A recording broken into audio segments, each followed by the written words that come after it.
I think within the world of volleyball, you have the fastest growing sport in the United States on the girls' side. So there's a ton of interest in the sport already, and with that, comes great opportunity. With youth sports, you're tapping into human potential at a young age. To work with these young athletes before things are finalized and who they're going to be, and tap into that opportunity and that desire for them to do something great, to do something special.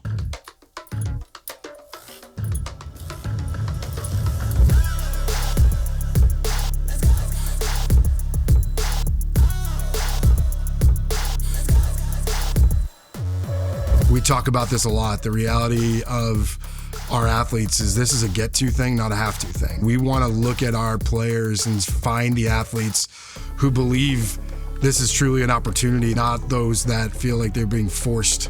The only way for us to truly tap into that potential is to tap into their desire to become something more.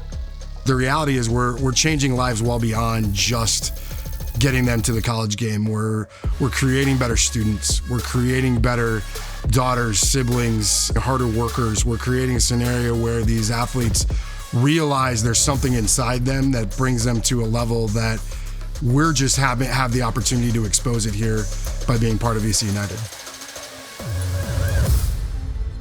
The goal when I started VC United was to create another elite volleyball program out of Illinois. I thought the opportunity in Rockford was there. Bill was one of the first parents that I decided to call just to say, hey, I'm thinking about doing something. What do you think?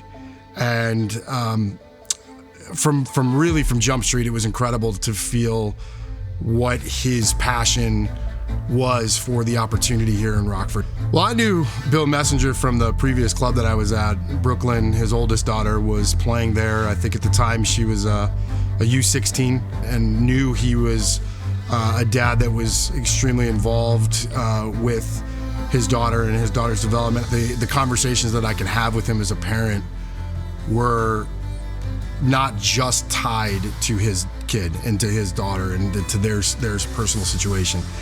He seemed to be just as interested in our success and the club's success as he was that of his daughters at the time.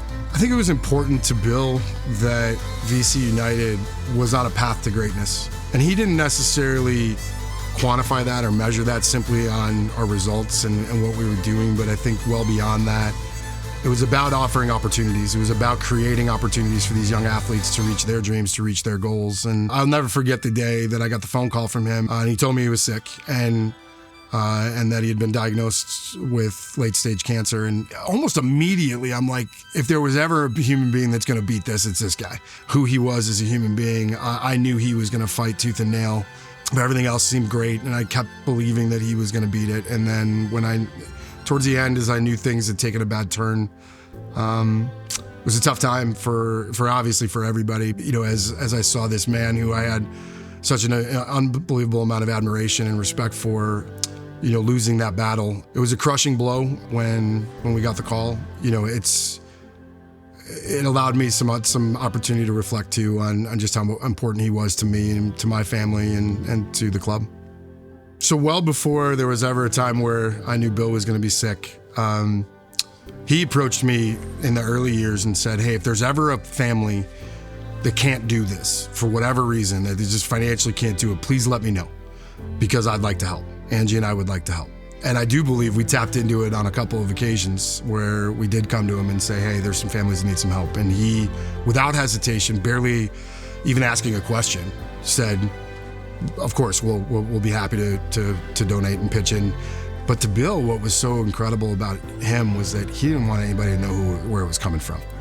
He wasn't looking for the praise or the accolades or the notoriety of it. He just wanted to provide an opportunity for another kid that couldn't do it on their own. Bill had a couple of unique characteristics about himself as a spectator, as a fan of his daughters and his daughters' teams. He was notorious and remembered for his "let's go" holler. I just will always remember that those two words are synonymous with Bill Messenger. And to me, I think they also tie so deeply into the fabric and the core of who we are as a club and who we're trying to help. The Let's Go Foundation, to me, will look for those athletes, and I try to identify those athletes who seek the opportunity to go out and become a better version of themselves, but maybe don't have the financial means to get there. So I think the scholarship is a way for him to keep on giving, even though he's no longer here with us. But it's a legacy that is going to live on with a sport Bill loved. It's a way to continue for the girls to push themselves and succeed in a volleyball career that they may not have been able to do otherwise. It means a lot. This scholarship, it truly is like keeping his let's go energy that everyone will remember him by, because that was just his thing, is to be so encouraging. The fact that we can keep this going, I can still have my dad be living through VC even without him living. It represents something bigger than us. It represents the power of girl dads, are supporting their young daughters in a world that's very complicated for them to come up with confidence and that desire and that ability to achieve great things. This represents all of those dads, and I think that's an incredible way for us to consider honoring Bill and his memory here at VC United. Let's go!